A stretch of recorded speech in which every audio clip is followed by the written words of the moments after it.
Okay, good evening. It's 6:02. We'll start the meeting with a public hearing. The first is anybody here to speak to the proposed local law number 3 amended to chapter 300 regulation of cannabis dispensaries and related retail establishments.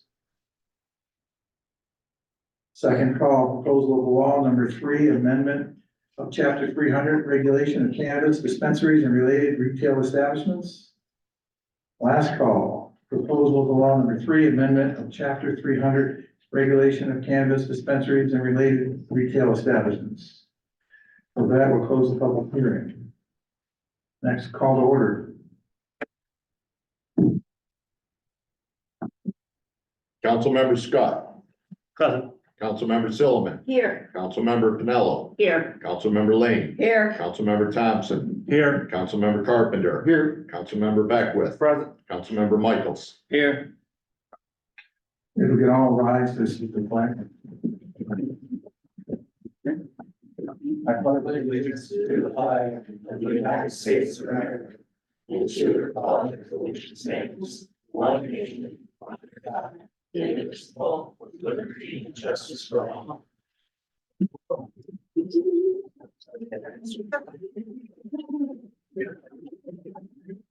We all have a moment of reflection and silence for our state leaders to help us resolve their budgets and all the local law issues that impact us, especially our ongoing needs for our community.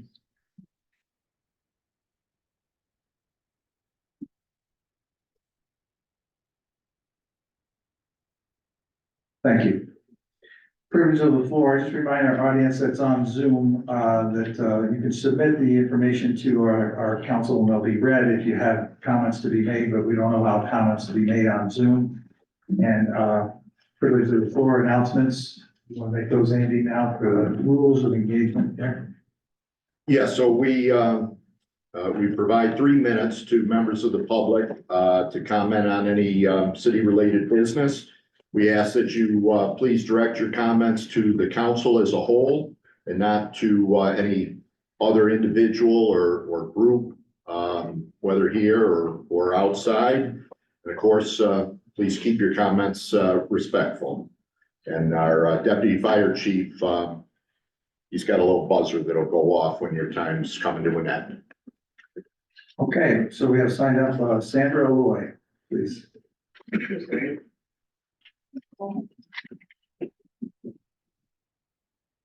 Good evening. My name is Sandra Lloyd. I live on 19 Stewart Place.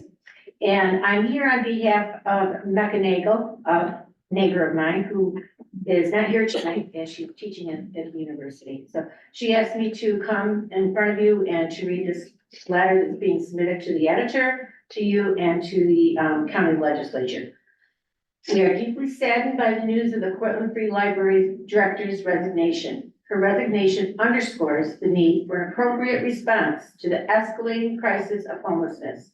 This has been evident for years, with clear indicators pointing towards the need for more resources and coordination. Despite these signs, nothing has been put in place by the county. The warming centers have been at capacity all winter, but now because of the early warm weather as of Sunday night, it is temporarily closed. Justification for this closure is the absence of code blue state funding when the temperature rises above 32 degrees, but the county has funding from savings due to lower heating costs or salt that wasn't used this winter. We had, she had a group of people, had an opportunity to speak with some of our unhoused neighbors this weekend at the warming centers. We heard stories of systemic failure, from inadequate housing support upon release from incarceration to reentry programs struggling to meet actual needs and a DSS housing support system fraught with punitive measures, making too many ineligible for assistance. Their stories also heightened a broader issue of neglect and lack of empathy towards our unhoused neighbors. The situation surrounding the library and its director only adds to this, illustrating a failure to acknowledge and act upon the pressing issues at our doorstep. As a community, we must take advantage of this moment as a catalyst for change. Learning from our past missteps, we must come together and commit to a course of action that addresses the immediate and long-term needs related to homelessness. A year-round shelter and a housing first initiative must be a part of that plan. As homeowners, also, we have just received our assessment adjustments. Many of us have been hit with a steep rise. We realize that property taxes run the essential services of our city, and we also know that there may be more foreclosures coming, given that owners who have a very tight fixed income may be on the brink of losing their homes that they occupied for decades. Statistically speaking, many Americans are just one paycheck away from losing housing. We need compassionate solutions for everyone, and this housing crisis reminds us that many of us are vulnerable to being homeless too. So I end with this. Who is my brothers and sisters keeper? Thank you. Thank you very much. Thank you. Thank you. Philip Antino, if I said that right? Yes. My name is Philip Otieno. Can I pick it up? Sure. My name is Philip Otieno. I live on 12 Frederick Avenue for the last 20 years. So currently, thank you, Bill. Thompson, okay. For the last 20 years, I've been living on the same street. And I'm just this week, I was surprised to receive the value for my new home just went up 78%, which is good, but I'm here to let everybody know that I'm not selling, so I tend to stay there, and it's okay for the bottom line, but I think what the value was for was not for tax purposes, was market value, and we are not selling home. So the valuation was not done right. I speak that way because I work for housing, the rural development, federal housing. So on the other issue we have here is that we have homelessness, okay? These are our people that we see every day here. And the reason why we have this homelessness because it's this county problem. So these people are coming to get, or they are coming from prison and they are coming to seek county assistance. And they end up being in the city because this is where they live. So we need to find a solution for the homelessness, not to waste them away. Right now, there's so many people in the park, they don't have anywhere to go. And the problem the city is having that the city cannot apply for rural development fund to help these people. But Cortlandville can do that because it's a part of the rural development. The city cannot do that because they are the city. So there need to be a working relationship between the mayor and the county legislature to find a solution, maybe get federal funds to build a shelter, maybe outside the city, where we can house all these people. Because just a little thing, letting people just stay in the street here, and these are the people that, anybody can be homeless, because if the value of my home went by 80%, or almost 80%, if I can't pay taxes, I can be homeless. So homeless is for everyone. So we need to find a solution for the people here, not just with them away. And I think it's right side time that this issue should not be a county, should not be a local issue, but to be a county issue. So this also need to be coordination between all these villages, so we can work together and get this rural fund for these people to pay. I was talking to somebody, and I think if we can reach with some NGOs who can be able to help and put up a center and manage the center. There's no need for the city to manage these centers because there's an NGO that can manage these centers. That's my take. Thank you. Thank you.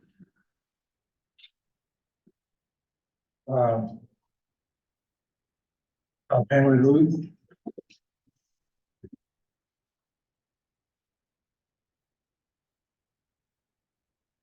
Pardon me. I'm Pamela Pullen, Dr. Pamela Pullen. I'm a professor emeritus at Johns Hopkins University, and I live in Preble.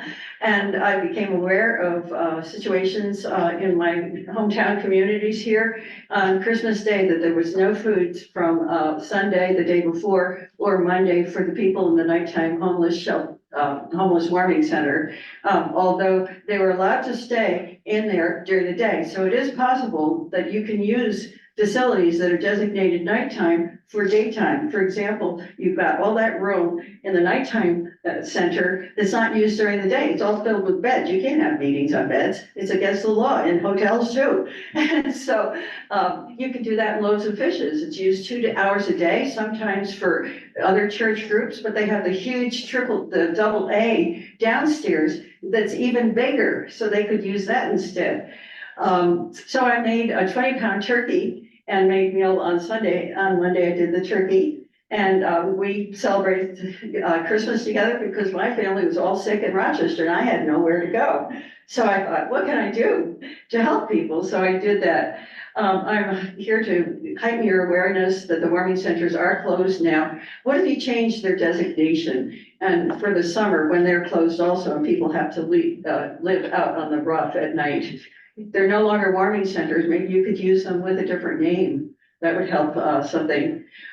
You really need, as you all know, and my predecessors have said, a 24/7 shelter for people so that they can stay there all day if they choose to or whatever. And we have Rescue Mission Alliance in Syracuse who has done this in Binghamton, in let's see, Auburn, Cayuga County, and what am I missing there? One other city around here.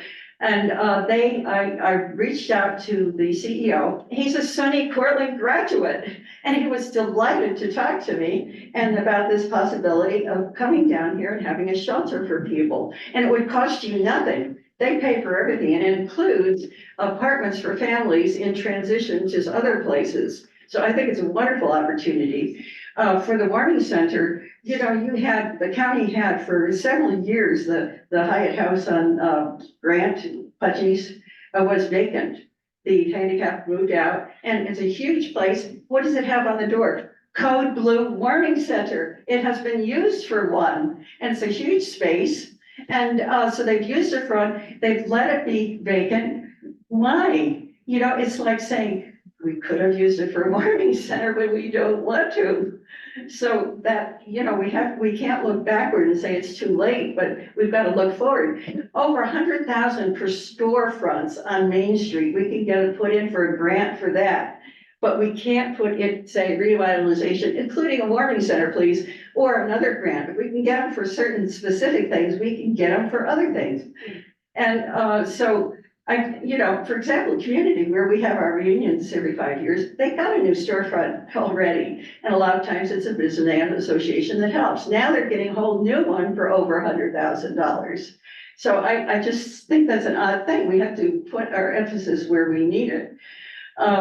So we have a daytime warming center, but it's only Saturday and Sunday, late afternoons. However, that's missing only 23.5 hours. If we added 23.5 hours to that, we'd have a daytime warming center. Of course, that doesn't help us right now when my kids, I call them my kids, are sleeping out in the rough. They're wonderful people. They're kind, they're courteous, they're articulate, and hopefully you might get to meet some of them now that I know I can speak. I love it. Thank you. So we need to start thinking about that if we could. Thank you so much. Thank you. Thank you. Thank you, Dr. Bowen. John Olson?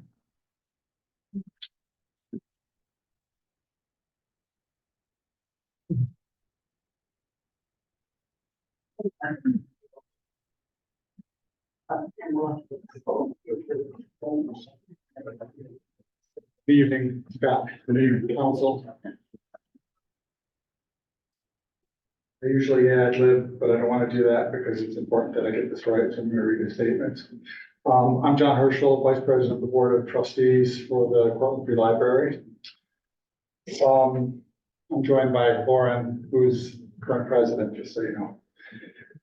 As you folks well know, the welcoming policies, the mission, the environment of the Cortland Free Library over this winter has made us a preferred third space for members of our community experiencing homelessness, as well as others who are no doubt struggling with unemployment, chemical dependency, mental health issues, or some of the above. Compounded by the lack of the daytime warming shelter, which folks have spoken to, if we're honest, also exacerbated by less than ideal behavior from a minority of some of these patrons, which in turn has resulted in an increase in calls for support from the Cortland Police Department. This situation has resulted in highly emotional and charged debates and discourse in our community, in the Cortland Standard, and on social media. Some of this debate has shown real support, sympathy, and understanding for the library's position. Others have mainly voiced concern and frustration, choosing to curtail their visits or migrate to other libraries. And still others, sorry to say, still others in our community have responded with commentary or actions that have proved to be unconstructive, hurtful, and even threatening. I've got a voicemail on my phone, which is like one of the worst things I've ever heard in a recording, unless I'm watching, HBO or something like that. So I'm here to inform you this evening, Mayor Steve, City Council, that we formed an ad hoc committee to correct course. First and foremost, the charter of this committee is to adjust levers of control directly available to us within the library, including but not limited to revisiting our policies and our approach to enforcement. So we'll take a hard look at ourselves. It calls for that. But I'll also let you know that our second focus of this committee, and it sounds like we'll be joined by people in the community like Pamela. And this has been the committee's been strategically composed of library trustees, but also 4 members from the community. We will also be acting as a catalyst to external factors in action. As part of this latter goal, we'll be counting on your cooperation and material assistance, Mayor Steve and council members, in doing more and better to mitigate some of the causes and issues faced by our community's vulnerable populations. And of course, we'll be making the same requests at the county level. We know you only have some levers too, and you only have funding that's available to you, but counties another bucket and another set of resources and assets in gray cells. So anyway, thank you for the opportunity to speak here this evening. You'll be hearing from our ad hoc committee soon. And we know we can rely on you to fully engage with us and help us address these issues, as I've described before tonight, for the benefit of our community as a whole, but also to help ensure the library in particular returns to an era of positivity, which it deserves. Thanks. Thank you. Thank you. Mr. Chu?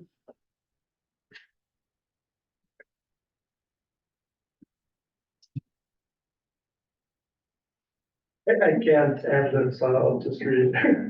I was very sorry to learn of Jen Graney stepping down as librarian at the Cortland Free Library. She was confident and made the library a welcoming place for everyone. She'll be sorely missed. Some complained that the homeless sat on the entry steps or came inside to escape the heat or cold. They would say that it's not what the library is for. But when we failed to care for our poorest members, the library showing even that little bit of compassion made our community better. Far worse to have desperate people wandering the streets. Jen Graney showed us that we could all do something about an admittedly daunting problem.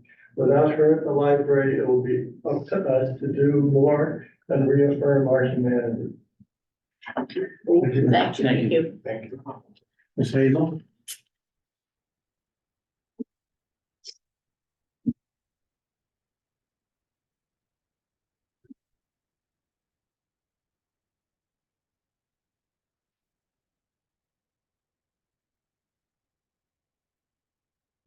Jessica Haynes from 32 Grand Street. As much as I love the enthusiasm with before the homelessness and everything, there's also the other side of the coin that of people trying to make a life for themselves and they're stuck because of the recommendation of people to like not in my backyard. And where people are being turned away from the SS and stuff like that, being stipend for no reason. I have one situation where somebody had a glass of water and it was actually turned into conservative vodka instead, and they got a stipend for 30 days. There's many other stories that I've talked to other people in this situation. And it's not just that, there are other people because they have mental health diagnoses that are being turned away because they don't understand. I go to AA and a person just got kicked out because he had an issue because his stuff got stolen from the warming center, and he came to a meeting the next day, and all he needed was somebody to talk to. So we have people, things are getting stolen from the warming center, and unfortunately now that they're closed, they're coming in, I mean, during the whole winter, they were coming into the AA meeting, leaving their stuff, and especially if it's raining outside, they're then bringing in their stuff and it's becoming a hazard because they're all over the place. It's not just that, we also had needles in the bathroom, and now we have to lock the door. We also had a machete come into the AA meeting as well. So now we have no weapons on the door. It's not just that though, we also had a knife, walking on the front room the front sidewalk, in front of the library. I'm not dissing that at all, it's just people need help, people need somebody to talk to, not being turned away. It's hard because people with the library, they're like, I don't wanna go in there anymore, I don't wanna go in there, they have that judgment, they have that stigma about people not understanding of where they're coming from, what happened, what's their story, how did they ended up, and they're not being listened to. I suggested to Jen when I talked to her before she resigned, like, maybe we need to get peer support services in there, so somebody that has been there and listened to. And, she said, yeah, that would be a great idea, and then next thing I know, she herself being turned away because she didn't have those support. And I offered my services to say, I want to meet you, I want to have a meeting, I want to see what can we do to support you. And unfortunately, she was beat down so much that she didn't have the support. And we needed to get together as a community to give that support. And she felt so lost. And that's not acceptable to have somebody be beat down so much to not give the support. I understand you guys are trying your best, but it's not good enough. We've had this population, be a problem and so long, it's gotten so much worse since COVID. I've had needles on my front yard, since COVID started, and it's so much worse.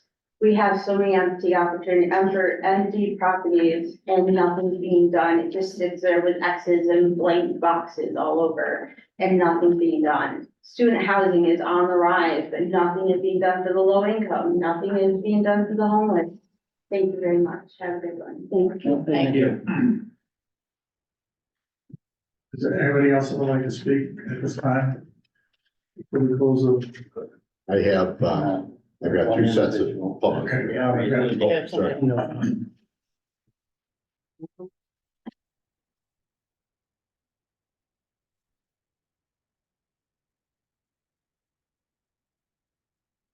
Mr. Gorman? Hello, my name is Peter Berman. I just want to talk about the fact of what Jen's been through.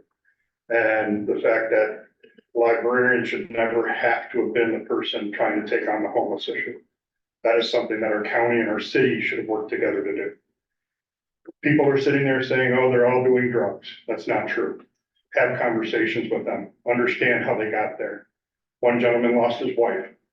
When she passed away, he lost all hope. Mental issues, stopped working, lost his house, now lives in the street. Doesn't do drugs. But everybody makes the assumption. We've all seen these pictures passing around Facebook and talking about urine on a floor, and we associate it to homeless and drug people. Why couldn't it have been that somebody that had a medical issue or a child that didn't make it to the bathroom? We just make assumptions, and we automatically throw it out there to be a negative thing. You have to question where all that stuff came from. You have to look at why it's there. Quite frankly, the rumors that I hear is that it's somebody that took pictures that's disgruntled. And it questions whether or not the photos are actually authentic or staged to a degree. Whether that's a common or popular thing, it's a truth that should be looked at. I'm disgusted by our community. I am sickened in the fact that we have community members living in the street in our town. We want to say that it's not that many, it's a dozen or so. Fair enough, if you want to classify them and go down the federal list, but once they're in a hotel room, they're considered housed.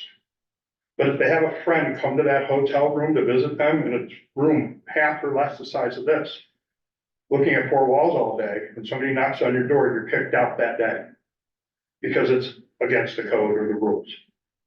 That's not fair to anyone.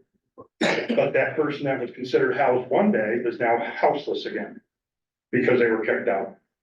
Our number is a lot higher than we want to recognize.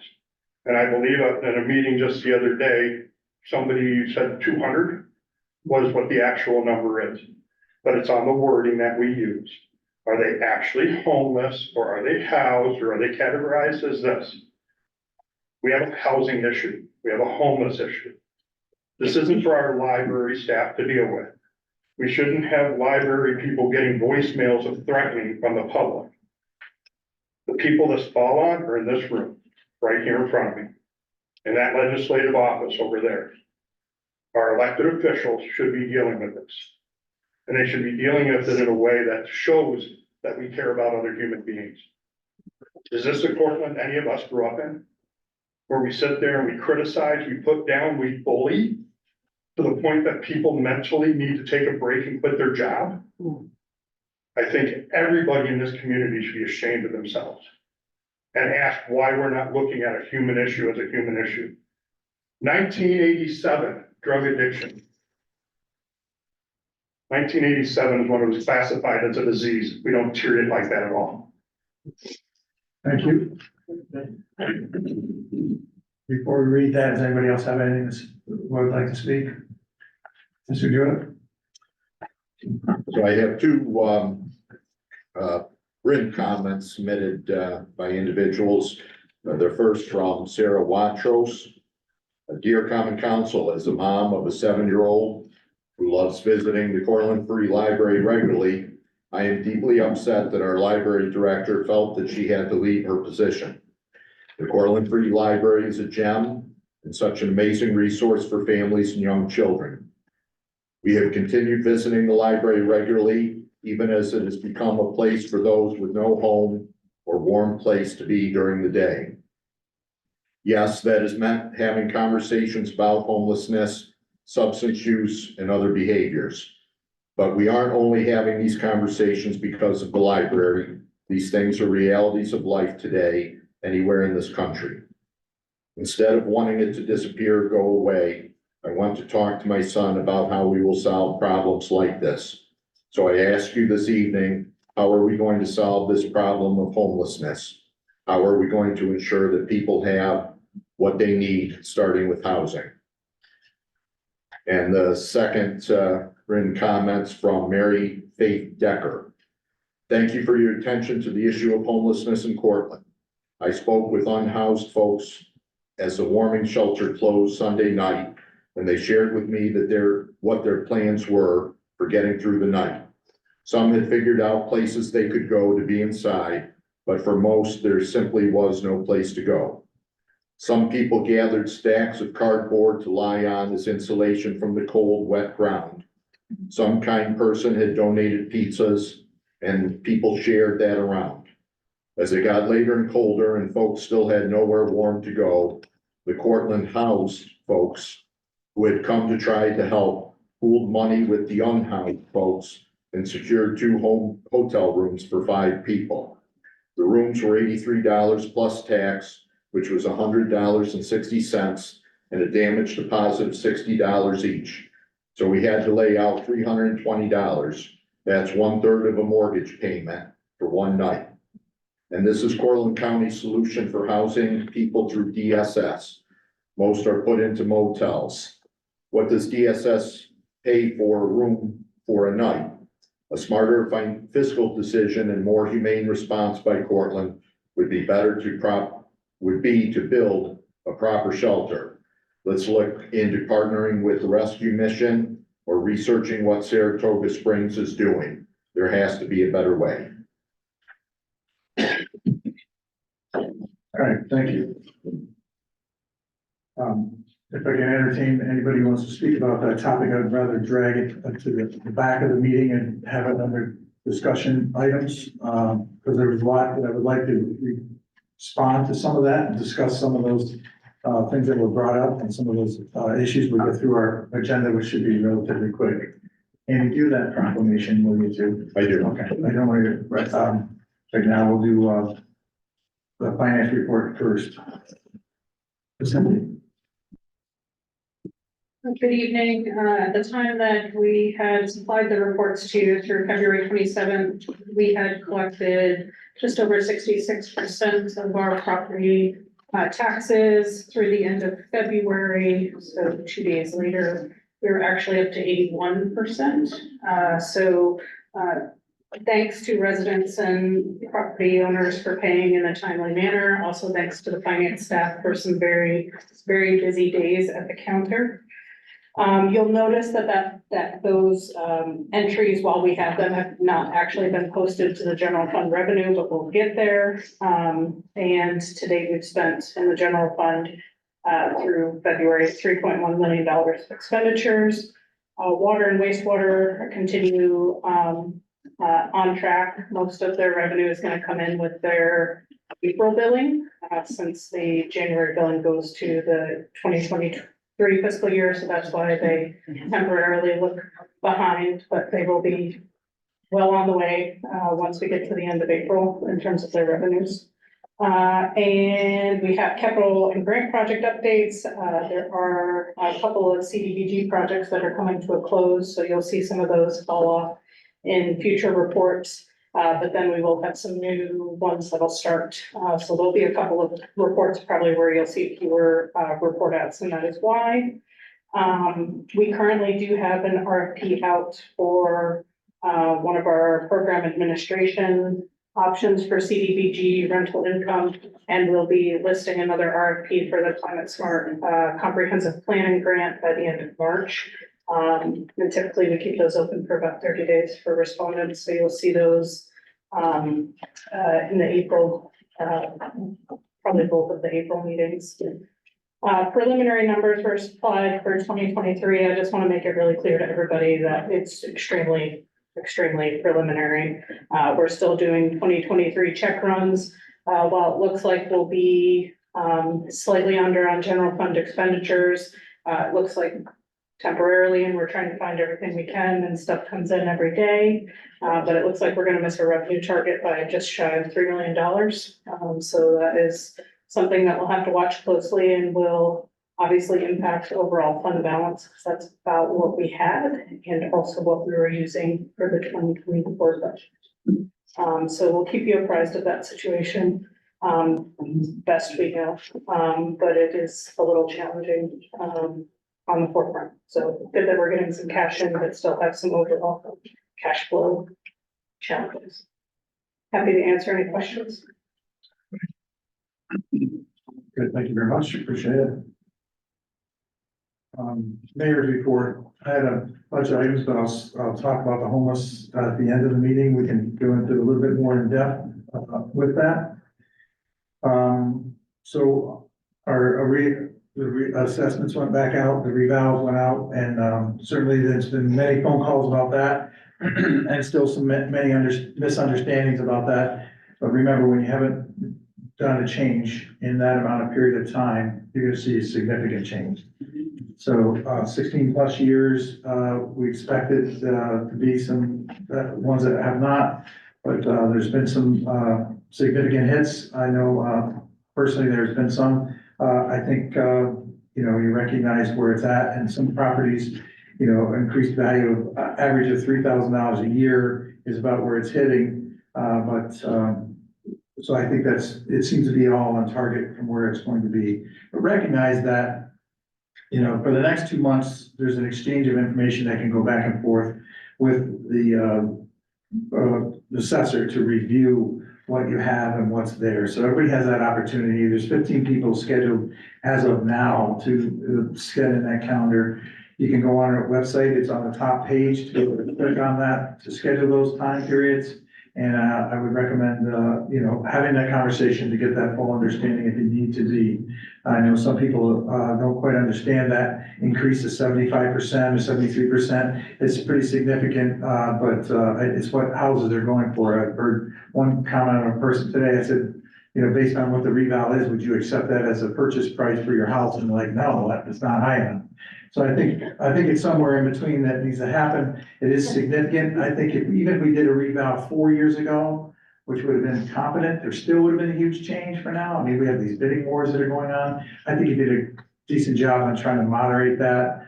People get worked up about it, and I recognize that, and it gets a little bit complicated because it is a complicated issue. So at some point, maybe they'll get the time in, schedule that time and have those conversations.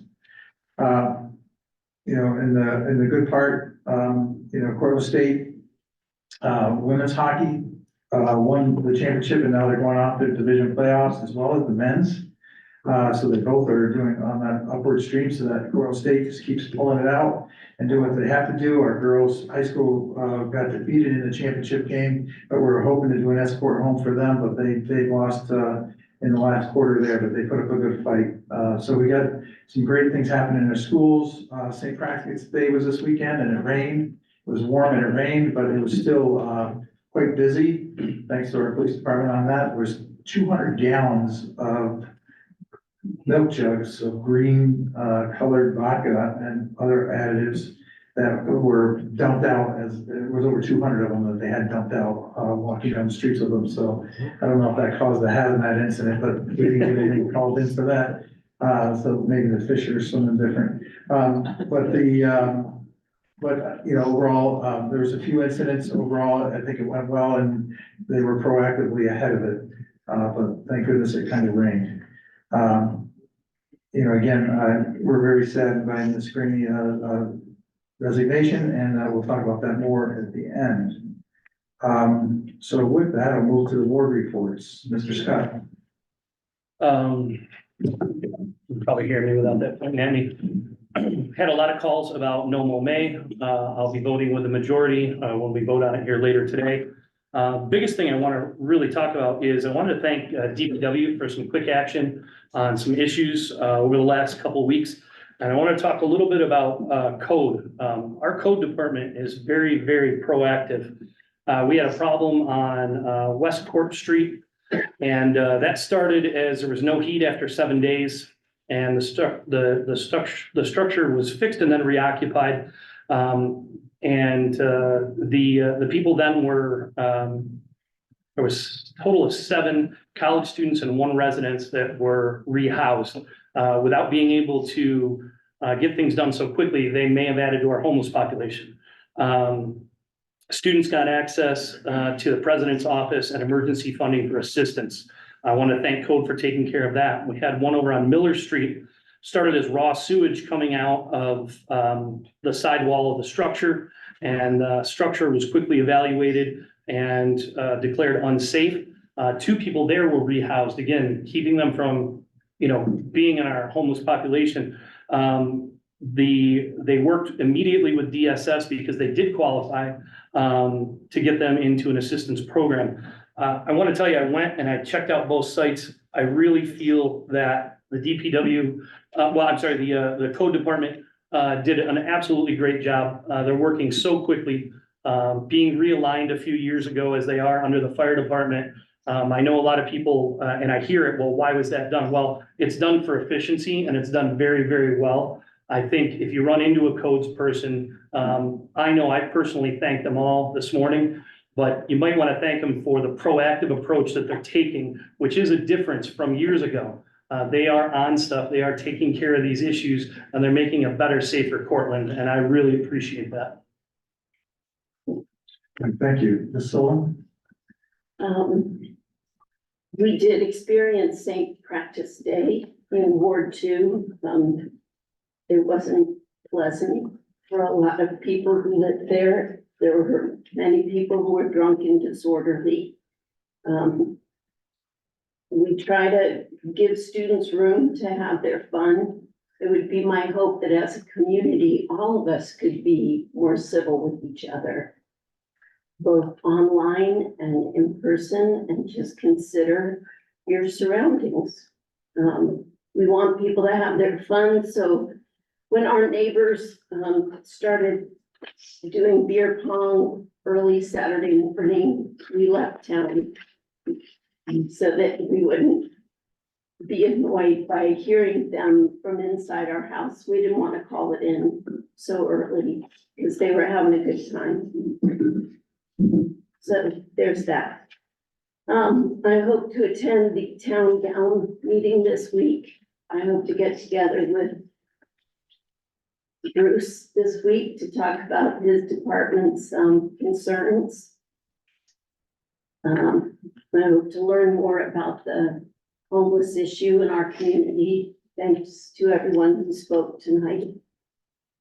And other than that, a couple of neighbors have some code issues that I will discuss with Roy after the meeting. That's it. Thank you, Ms. Pennell.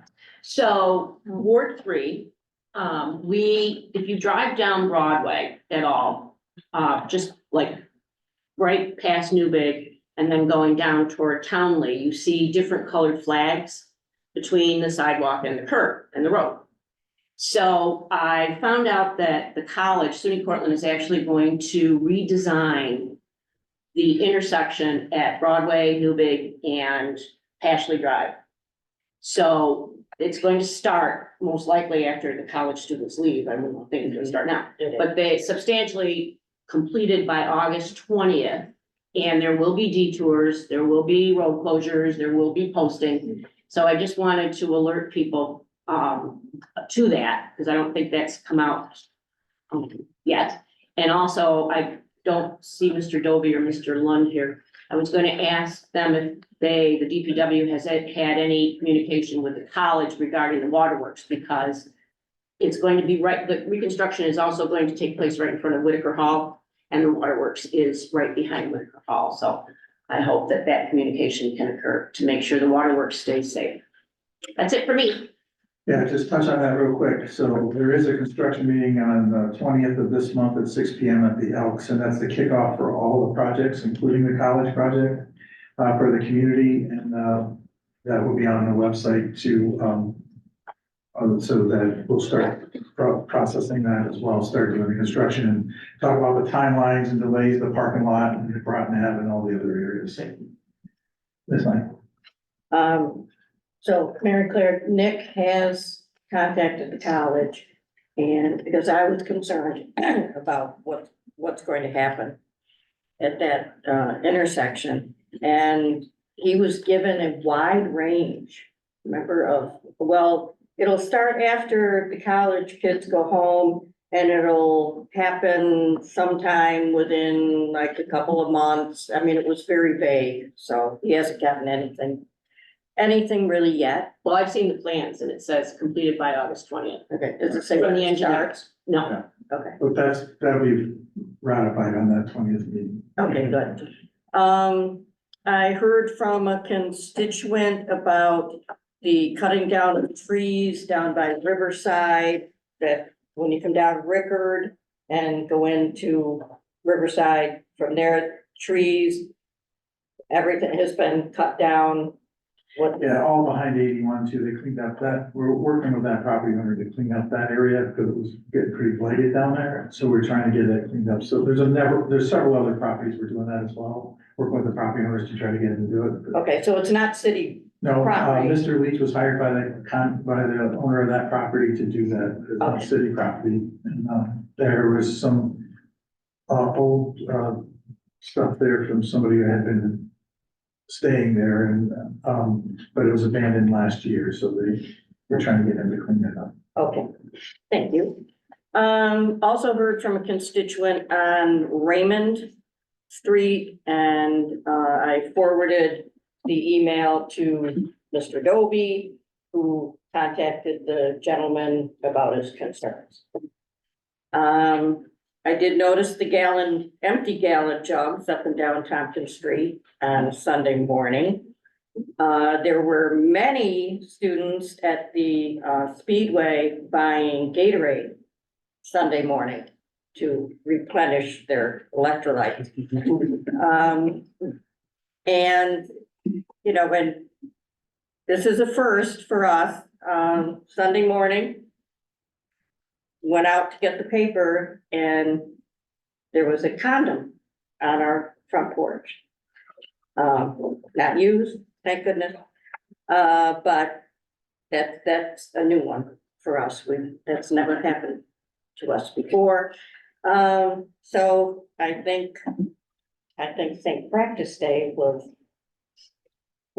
Safe practice, that's good. interesting. I would concur. That's good that students are being safer. In the fifth ward, there's a couple of constituents that connected with me around, the homelessness and their concerns there. And also, the resignation of, the library director.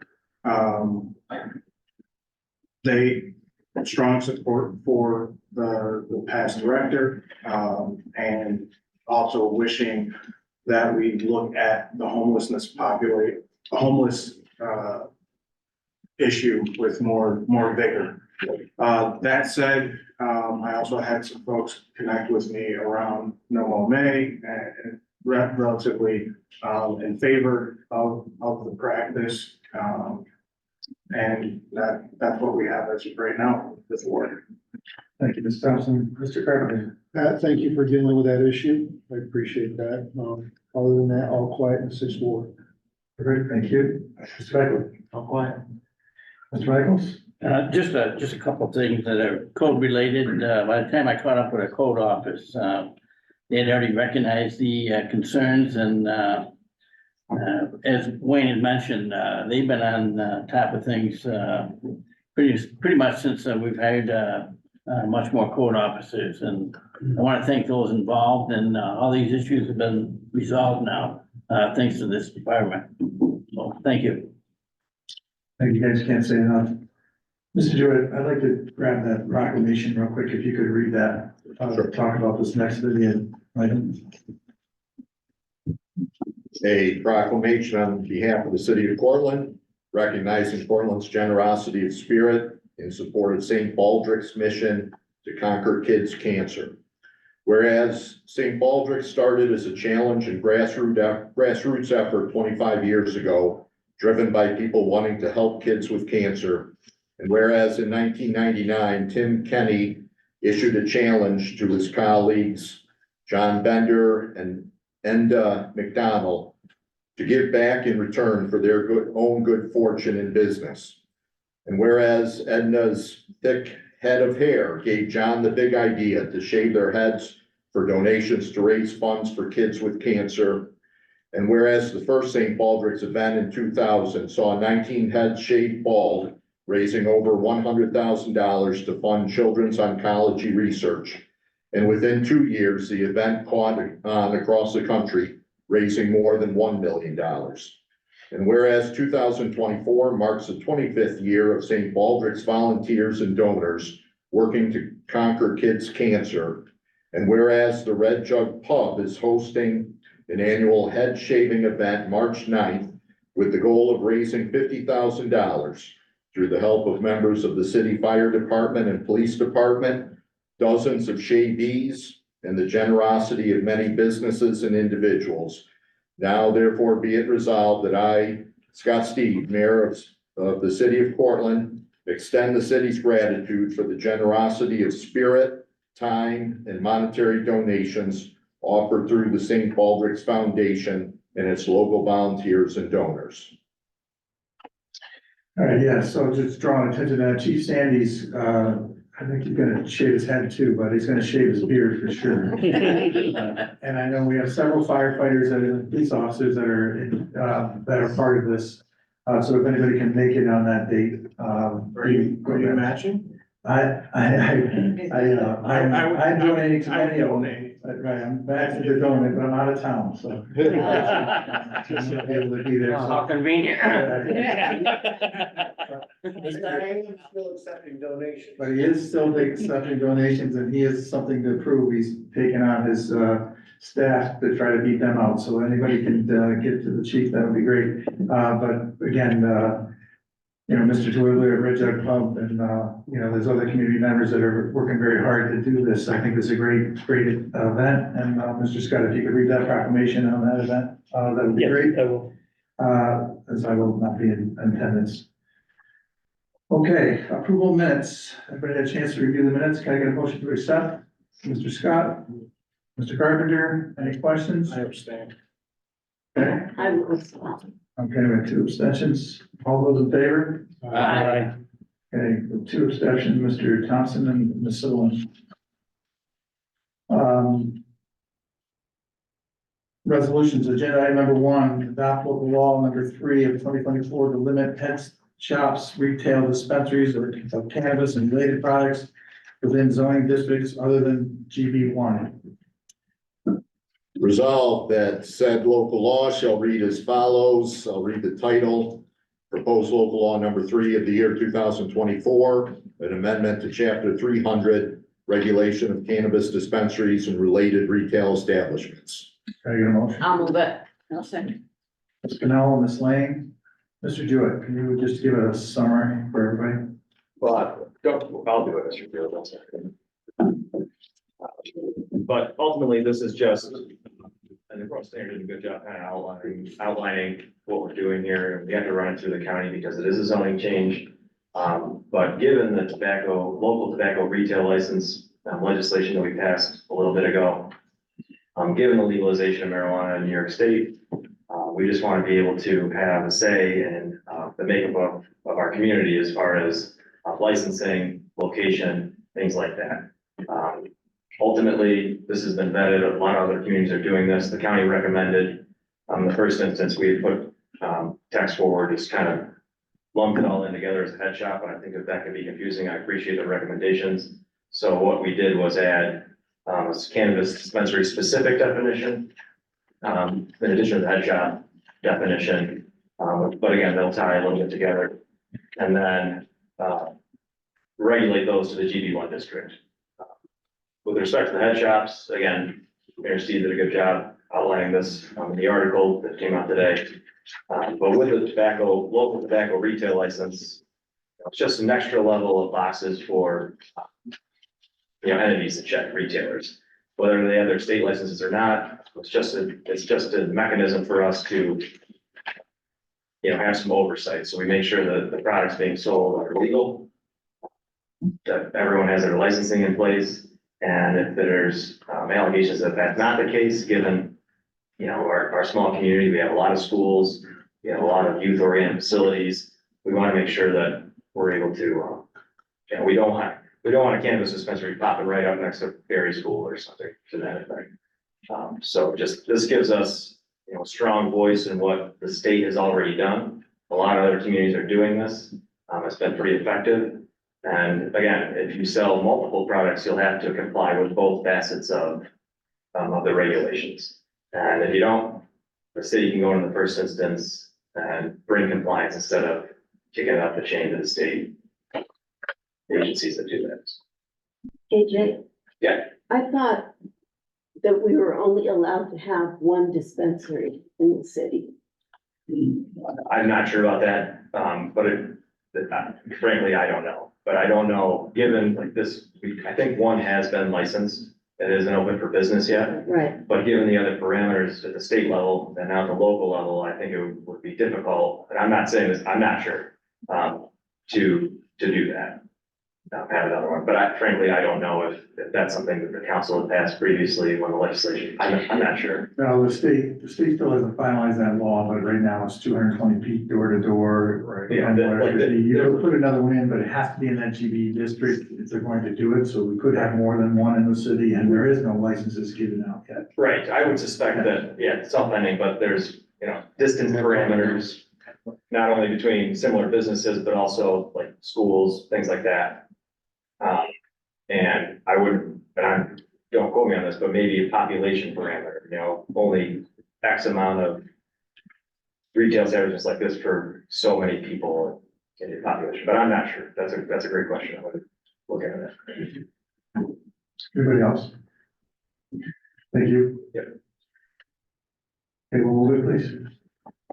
Councilmember Scott. Aye. Councilmember Sullivan. Aye. Councilmember Pinello. Aye. Councilmember Lane. Aye. Councilmember Thompson. Aye. Councilmember Carpenter. Aye. Councilmember Beckwith. Aye. Councilmember Michaels. Aye. Agenda item number 2, declare no more May and authorize program administration functions.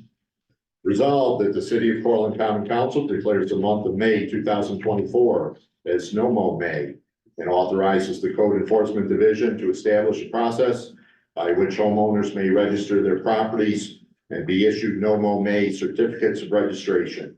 And be it further resolved that the Code Enforcement Division shall not issue long height citations during the month of May 2024 for properties which are registered in the No Mow May program by April 26, 2024, and which display the No Mow May certificate of registration in a location visible from the street. And be it further resolved that all yards must be mowed in compliance with city code by June 7, 2024, at which time enforcement will resume. And motion, Mr. Carpenter. Mr. Michaels. Any discussion, questions? As I said earlier in my report, I received positive affirmations around the activities from last year, and that's what I have to report. I tried to do it last year and I just, it was a great idea. I remember right, Mr. Michaels was Yes. summoned to do it as well. Yes, it got quite high last year. Yeah. I got quite a few calls in my ward, actually, with the opposite feeling. That they didn't want No Mow May. So, I wish there was a way to reach more of our constituents to get a better feel for what the entire ward wants. But everything I've had was opposing doing the day again. People were pretty creative with it last year. Some people There was just some left cute a stuff. small patch of no mow in their lawns. I know we signed up for it, but my husband didn't last the whole month either. I think it's the spirit of Yeah. the activity, and not a mandate that we have to go until June 7th. Right. I think folks can possibly use some common sense potentially, but it's the extension of letting the grass grow a little bit more to supply, butterflies and bees and those things that actually help us with vegetation, that are critical to the human diet. And so I think that's the spirit. I justified my failure by saying that we have two large flower gardens. Perfect. That's how I justified it. Go. Yeah, I know it drew. How big is pollen? Yeah. I get that, so that's good. It drives attention to it. That's a big part of doing that. And I know it drove attention to me when we work with our solar farms, we try to get them to put some in at the same time. So that's the intent. Educate, use it as an educated tool. So move it, please. Councilmember Scott, Nay. Councilmember Silliman, Aye. Councilmember Pinello, Aye. Councilmember Lane, Aye. Councilmember Thompson, Aye. Councilmember Carpenter. Aye. Councilmember Beckwith. Nay. Councilmember Michaels. Aye. Agenda item number 3, authorize local government records management improvement fund grant application. Resolved that the mayor is hereby authorized to file an application for funds requiring no match in an amount up to $75,000 from the New York State Education Department Local Governments Records Management Improvement Fund. And upon approval of said application, to enter into and execute a grant agreement with the state of New York to take actions necessary to implement the proposed grant project. I'll move. So, Scott, anybody else have any questions? It's for records management for the police, so get some of their information organized and on screening or microfilm. Computers now, I guess, right? Move it, please. So you're saying from microfilm To computers. to that's digitized, okay, just making sure. Get into this actually. Hope it's not coming back. You never know. We're gonna need a lot more librarians if we're going back. Councilmember Scott, Aye. Councilmember Silliman, Aye. Councilmember Pinello. Aye. Councilmember Lane. Aye. Councilmember Thompson. Aye. Councilmember Carpenter. Aye. Councilmember Beckwith. Aye. Councilmember Michaels. Aye. Agenda item number 4, authorized purchase of 2024 Chevy Silverado for the Youth Bureau. Resolved that the common council authorizes the youth bureau to purchase a 2024 Chevrolet Silverado not to exceed $52,989.60 with funds appropriated from budget line A7110, dot 540500. Mr. Beckwith, Mr. Carpenter, any questions? I know it's appropriated. Have we looked at different options related to lease options for maintenance and so forth? Because I'm looking at, it's new, that's great, so it's gonna be low maintenance initially, but as we move on, have we looked at other options for replacing vehicles within the fleet? Yeah, so, they're in need of a couple of different ones. We're taking a police truck that's retiring, a new truck coming in. We're gonna use that one for one of the youth bureau spots, and then this other one, the long term, because we typically hold on to them for 8+ years because the mileage is so low. It's not worth the lease options right now. The residual is too high for lease. Just wanna make sure we're doing due diligence. They research it as we can. Unfortunately, we would rather not. It's hard to find. Anybody else? Sure. Councilmember Scott. Aye. Councilmember Sillaman. Aye. Councilmember Pinello. Aye. Councilmember Lane. Aye. Councilmember Thompson. Aye. Councilmember Carpenter. Aye. Councilmember Beckwith. Aye. Councilmember Michaels. Aye. Agenda item number 5, approve special event permit and sound device permit for the overdose remembrance candle vigil on August 31st, 2024 in Courthouse Park. Resolved that the common council does hereby approve a special event permit for the overdose awareness vigil to be held August 31st, 2024 from 5 p.m. to 9 p.m. in Courthouse Park, contingent on submission of the required certificate of liability insurance and any permit or inspection required by law, regulation, or ordinance. And be it further resolved that event organizers are hereby authorized to use Courthouse Park from 8 a.m. to 5 p.m. to set up for the event, and after 9 p.m. for the time necessary to tear down and clean up. And be it further resolved that the common council does hereby approve a sound device permit without fee for the overdose awareness vigil on August 31st, 2024 from 1 p.m. to 9 p.m. in Courthouse Park. So moved. Ms. Lane, Ms. Sullivan. I attended this vigil last year. It was, very well done and, very enlightening. If anybody has a chance to go, I would encourage that. Anybody else have any discussion? Just, that's a Saturday, so good. Good day for it. Yes. And it's,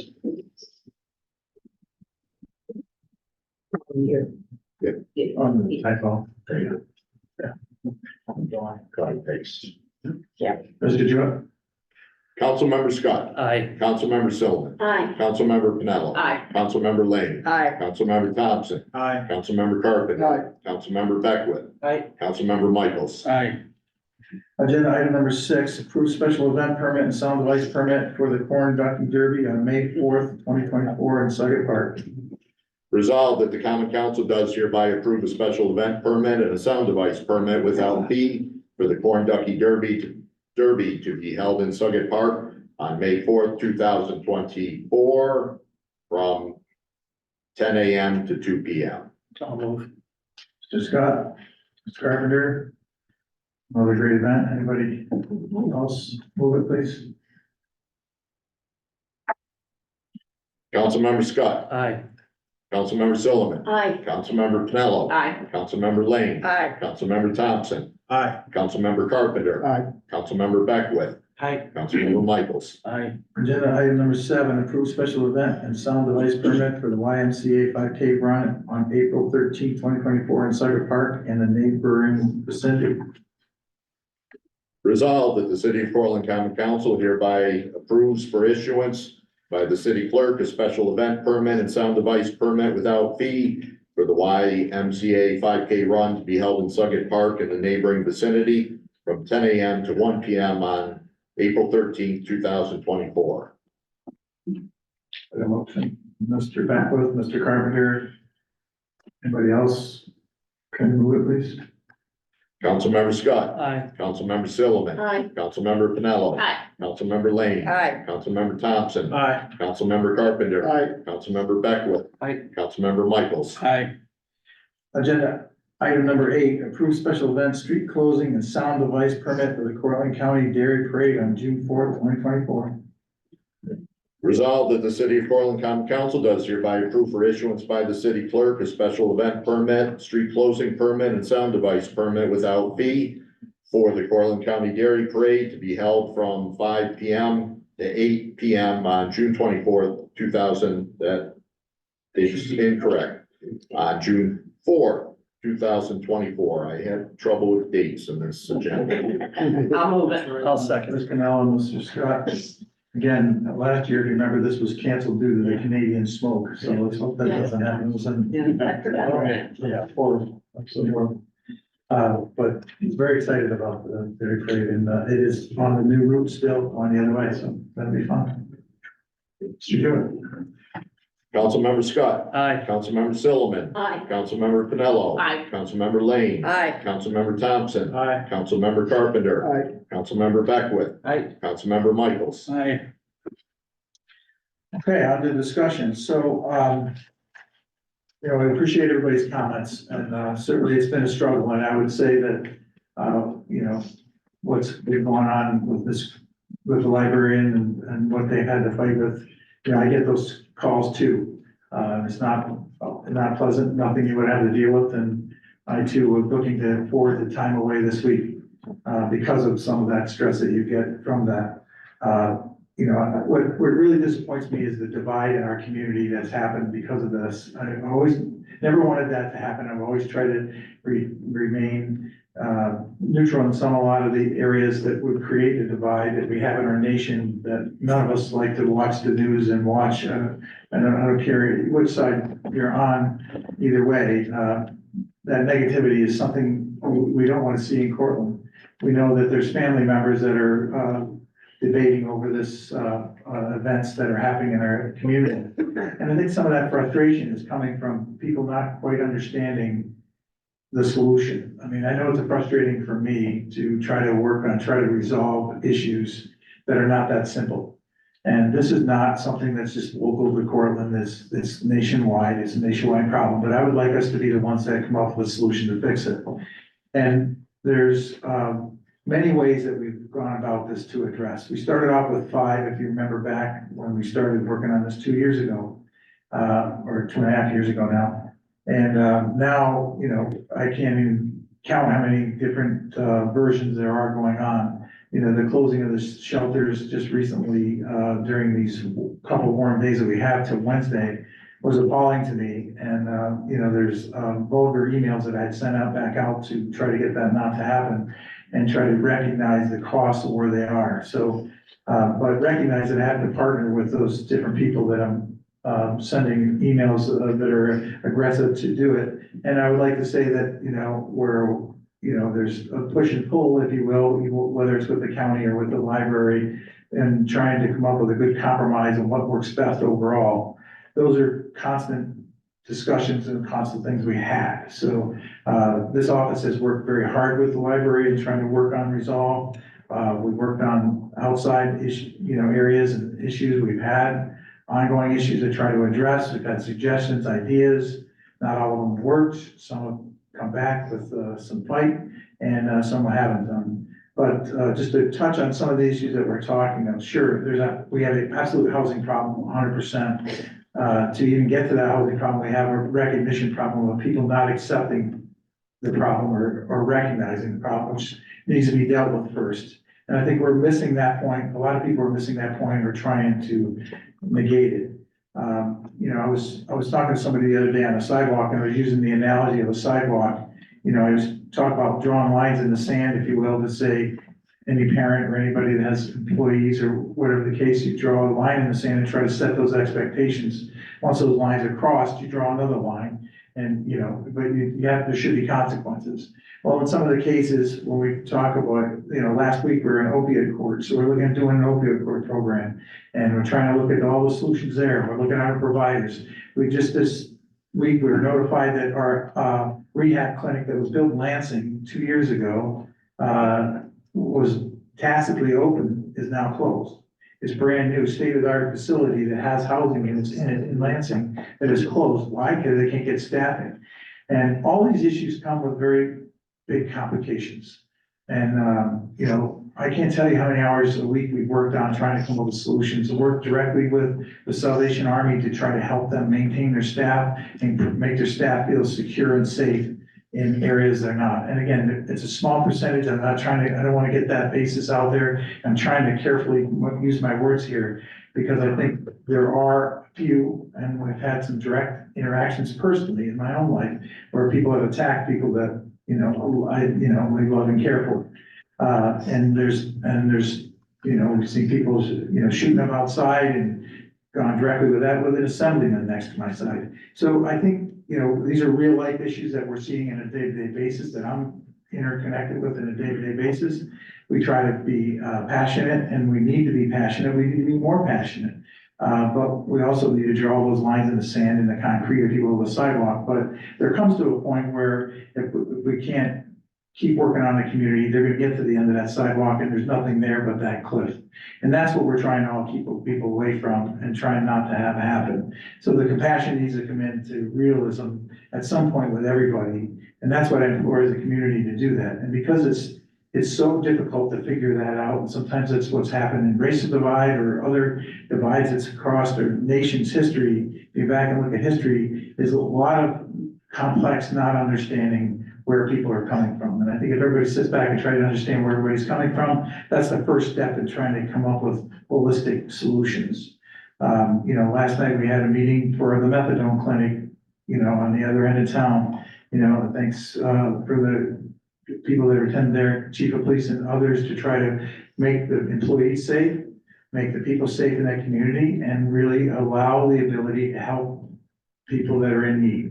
So those are the compromises that neighborhood has done, and I think that's a great showing of what Portland's about, because those people that are in that community, although have different opinion about that, they've been very respectful and expressing their needs and concerns, and those have been addressed and been very respectful from the other people that know that those needs are very important.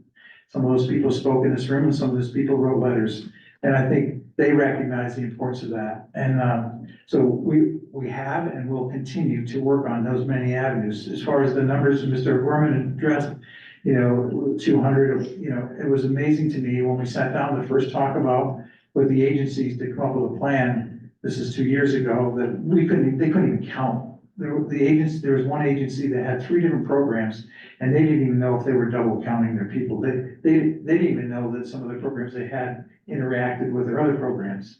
So we are way behind, and I'd say we, the nation, are way behind. I talked to the top 7 leaders in the state. One was in Albany earlier, and there's, like I said to you before, there's no cavalry on the way. There's no great solution, no easy solution to this. That solution needs to come in this community. Some of the things we talked about last night is getting some of the other agencies out to, I think we failed in some aspects to not try to have more job coaches, more personal coaches for people to bring them up and bring them the need that they have. It's not like we can just build a flow chart and say, everybody fits in one of these 3 categories, and if they don't do X, they go to Y. It doesn't work that way. Everybody's different. Everybody has different triggers and different needs. And I think we need to keep our minds open to that and try to create that kind of need. So there's different areas that we're trying to implement to do that. And there's many areas that we're trying to work with to try to do that. We have, we had a date scheduled with our local Senate and assembly leaders to try to do it. We met with congressional leaders as recent as Friday to try to come up with different programs to try to get their awareness. That's a long-term plan that needs to be housed and helped with. Our housing is, design plans are being done to address those housing needs and those shelter needs and those, ideally, I would love to see a warming/cooling shelter to be able to have, rooms in there for facility, people to come in to have direct addressing of them. Job placement, job videos to show they can see themselves doing that job instead of getting some picture of something that maybe isn't what is part of it. And just try to really identify those needs. Those needs are coming, and there's a grant that this county has received, and those positions will be full, but till then, probably August or even later, we get it. So there is some long-term stuff, and the housing's long-term, but that's 18 months away. The mental health unit at the hospital is 16 months away, I think, about right now. you know, there's other state legislation we're working on to try to get people, so they do have needs, they don't have to go to the mental, ward at the hospital. There's other outside needs and they can address directly with the ambulance to them.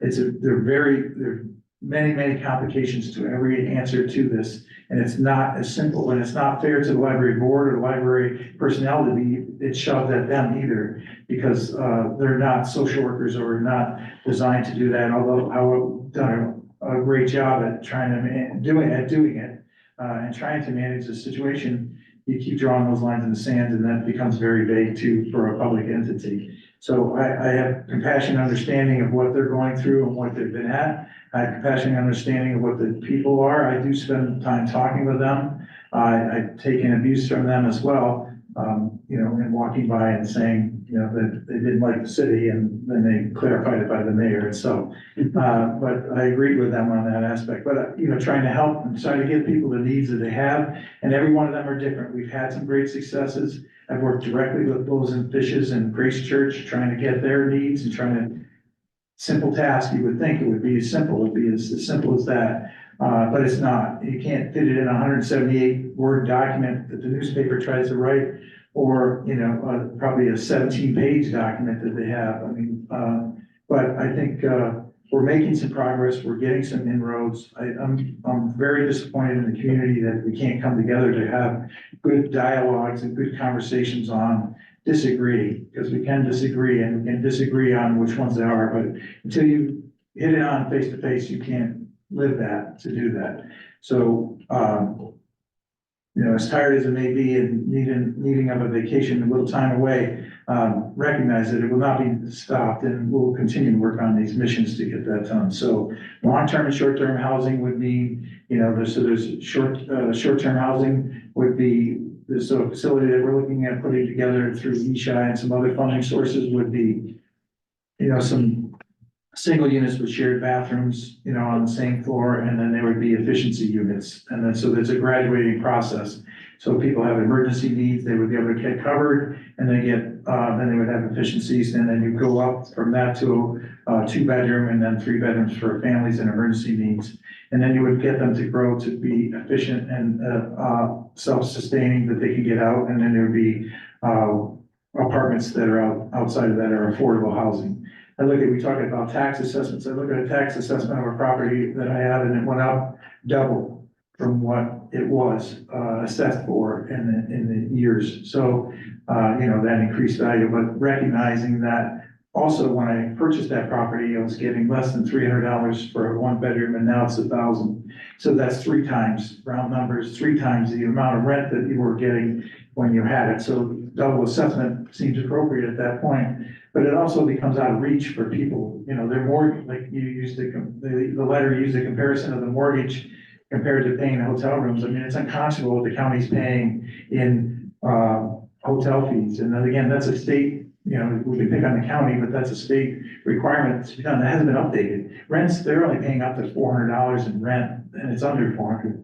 Up to $400 in rent to help subsidize it. That can't happen. So we have the working poor that we're not even addressing to try to help them maintain their budget, teach them how to cut coupons, to do all those issues. So again, you know, I probably said more than I will and be attacked for all the negative things I didn't couch out properly to try to do it. But I can't implore enough, and I'm not trying to kick the can, because we have not. We've worked very hard and diligent and have numerous meetings weekly, daily. I have more with some people that wrote the letters there to try to come up with different ways to put different studies together to get the grant funding, to get that need, to talk about maybe renovating the Salvation Army to make that a long-term thing and have a nice area in the back.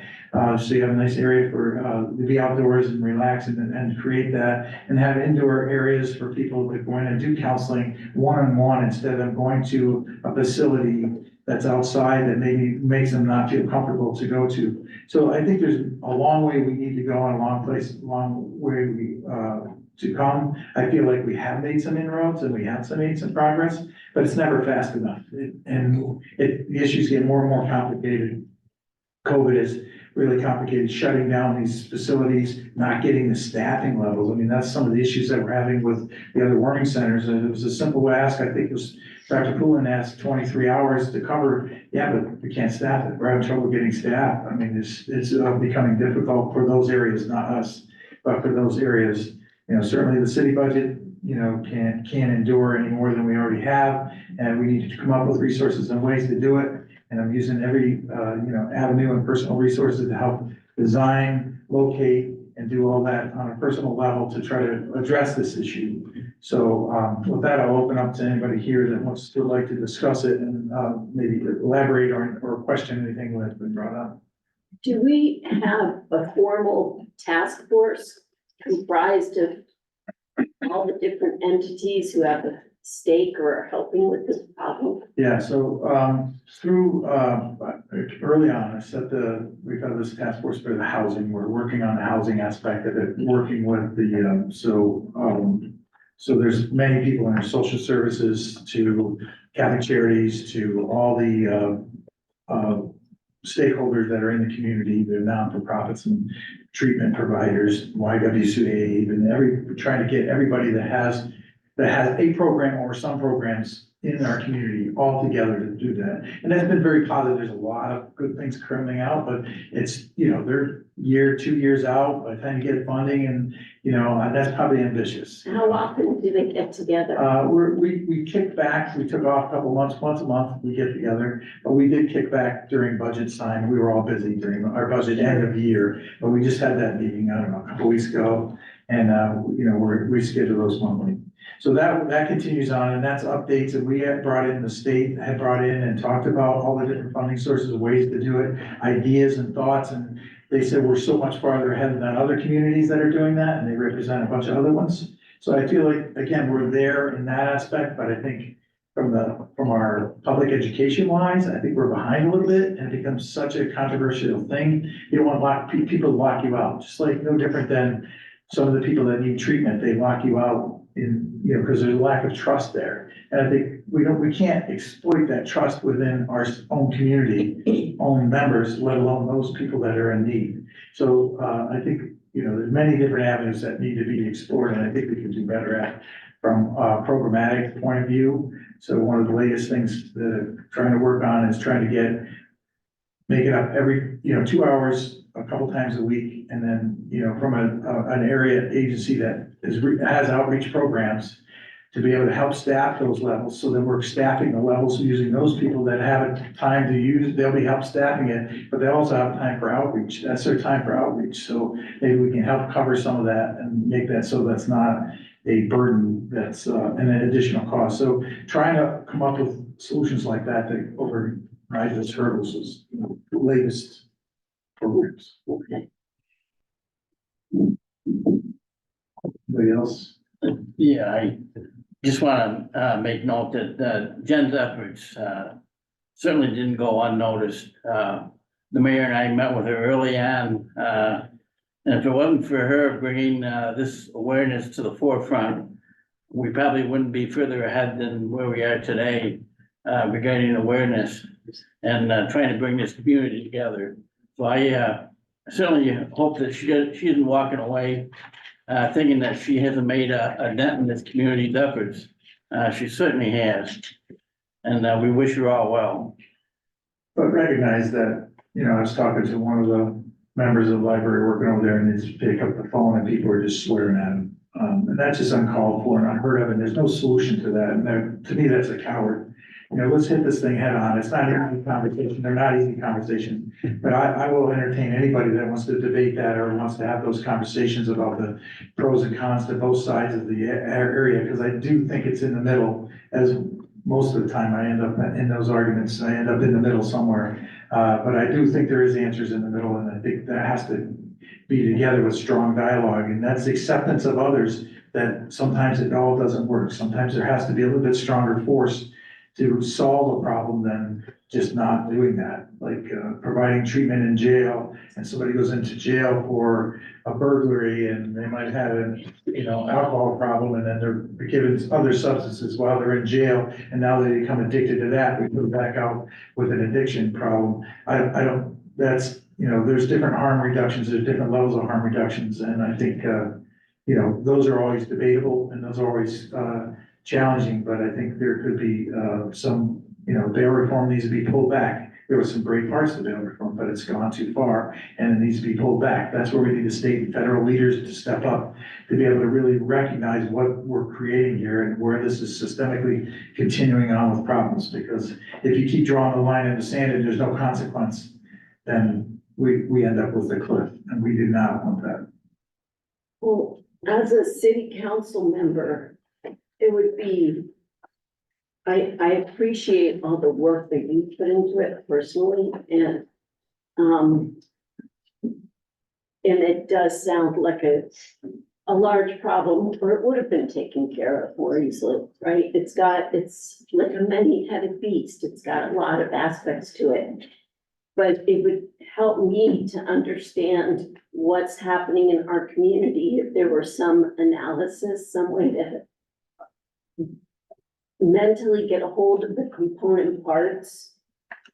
To add to Katie's, or Councilperson Solomon's point, I guess my concern is we're attacking something, but as a council, as a whole, I guess I take responsibility for that as well, but I'm concerned of do we have a strategic plan? Is that group developing a strategic plan around the multi-headed beast or the multi-headed components that are part of the systemic issue? Because if we don't have a strategic plan, we're shooting darts at it. Yeah. And I'm concerned about that. Or just to see what problems have been identified, and then what possible avenues have been tried, to get. Yeah, I mean, it's in a strategic plan, and that's exactly the point, for sure. And recognize that, first of all,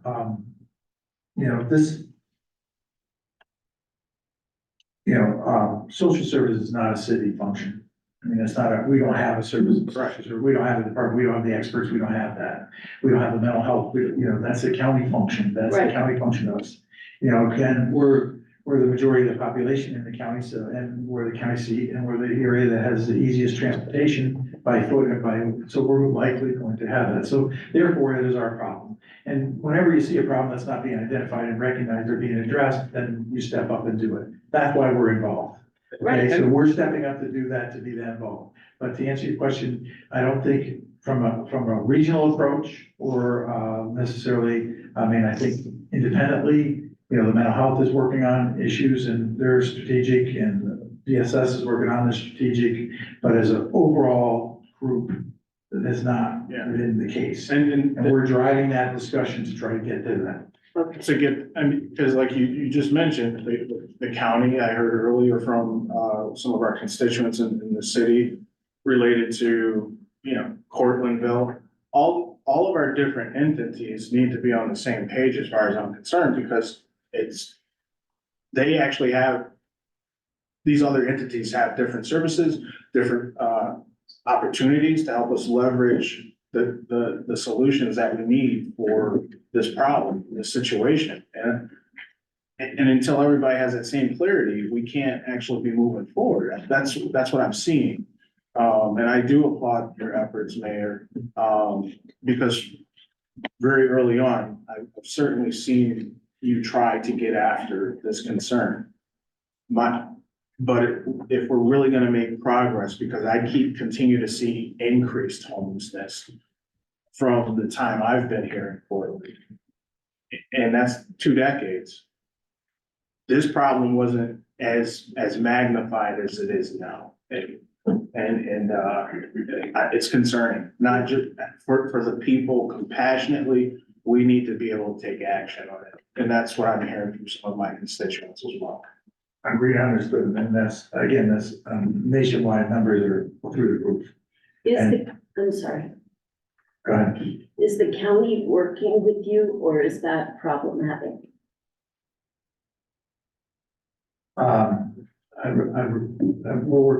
We're trying to work it out, yes. Okay, so. Did I not answer that question? Perfect. I think part of the problem with the public is that all of the unhoused are put in a group. And they're not all the same. I mean, there are different reasons that they're unhoused. And is someone separating those reasons out to help the people with mental health, the That people is, with drug right, addiction? again, you would think that would be, and this is where the disappointment lies, you think that would have been done a long time ago, but like I identified those 3 programs in that same agency that didn't recognize that they were doing the same, and some of the people that are identified as unhoused are not even unhoused, they live in the building next door.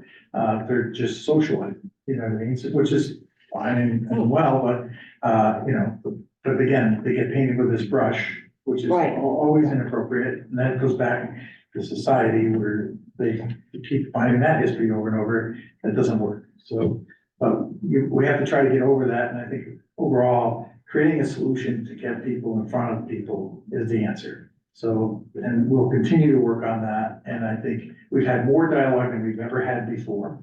I can tell you that, with the county and the city and all the agencies, which never happened before. As much, you know, independently, they would have stuff, but not all in one room. And I think there's identified needs and sources that need to happen. It's coming slow. And, it's gonna take time to fix it. So I'm gonna call my county legislator. That's a great idea, and I would encourage this group to do that, because that's the first strings that we need to have that happen. And I would love to share some more of those details, but I haven't talked to all the players, so that, you know, we can't talk to all the details out, but, some of those ideas that we have to try to get that to work out as a short term, I think can be had. And I think, you know, we need not give up on it. And, you know, I'm sorry that, you know, people have to be so malicious and mean about it, and I'm sure I'll get 50 more abusive Facebook texts, messages, whatever. But again, I think it's something we all need to recognize, and we're just willing to have to accept that. I think that Jen's resignation sent a shockwave that was unfortunately maybe necessary for more people to become aware of the problem. And we will do our best to step up and help come up with solutions to mend our community and help the people who are in pain. So with that, I typically don't open up. If anybody had a quick question before, I typically don't do that, but I'm willing to do this on this complicated issue. That helped anybody, if anybody had a question, just as long as we respect Mr. Gorman. Not so much a question, just listening to you guys talk and tell me how you don't understand it. Simple things to try to do to help people that are unhoused. You've heard their stuff is stolen, so imagine having a backpack or a wagon, that's all you have and it's gone. Driver's license, birth certificates, they can't get services and help without them. Something that can happen quickly if we can find a way to find somehow to get somebody to the library where they're at and offer to help get birth certificates, offer to help get driver's license back, any kind of IDs. That's a starting place, right? I mean, you look across the country, this is not just a court in New York. This has happened across the country. Libraries everywhere are a public place. There's law cases literally saying because of hygiene and homelessness, you can't not allow them in. I mean, this is precedent. So instead, we should be looking at a way of how we can help them. A lot of these libraries are actually bringing social workers in. You know, is there somewhere important we can pull a social worker and put them there instead of a police officer? You know, that kind of thing. That's the stuff that you guys, I think, should be able to come up with a quick temporary solution to ease some of the struggle. That's, you know, yeah, it's gonna take time. I get that. What can we do quickly in a hurry to help the people that are needing the help? You know, and that includes the library staff. You know, this is something they work in a public field and a public space. I've been in other libraries where librarians have said, all the other business people laugh at me because they just say, we can just kick them out.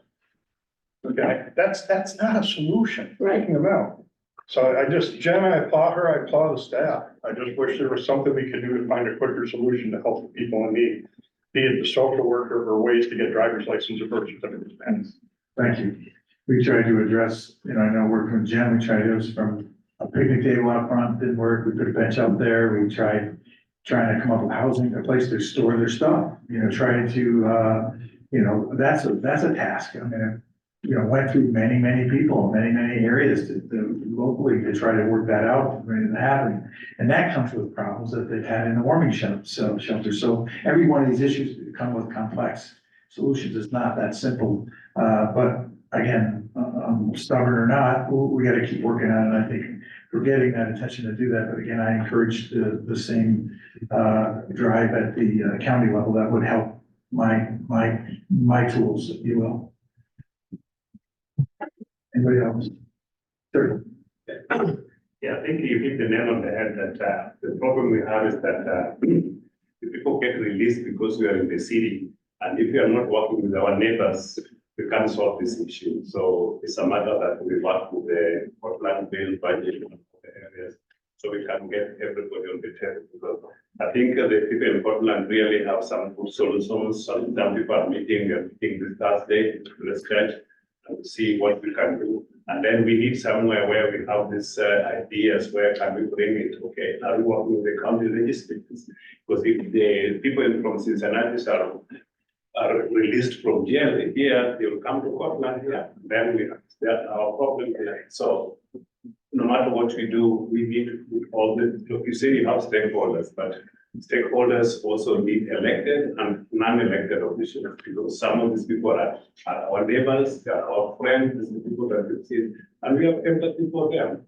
So we need to have people from the society, from the corners, the churches, and all the elected leaders into one table. I think we can get a solution. That's right. Thank you very much for that. That's exactly right. And I think, when I looked at attacking it, you do attack from a political manner, and lobby for it from all the way from the state and federal governments, city, obviously, and county, to try to get some of that help. And I think, but you have to come up with those needs to be specific, to be able to lobby for those to be able to happen. Just general reach out, you have solutions, you're identifying these ECI funding for these housing projects that we're working on. That's easier. That's easier tangible, but what is the solution to be able to have that happen? We got $5 million towards, staffing levels to help people and to help do what you said, make sure they get to their doctor's appointment, make sure they can have their driver's license, make sure of that. And then it's a short term away, but we still need a place. We still need to have a place where everybody's together and talking about it. So there's many issues, many problems, and we'll keep working at it. So that's all we can do. All right, well, thank you everybody for that. And so a motion to adjourn. Mr. Scott, Mr. Carpenter, all those in favor? Aye.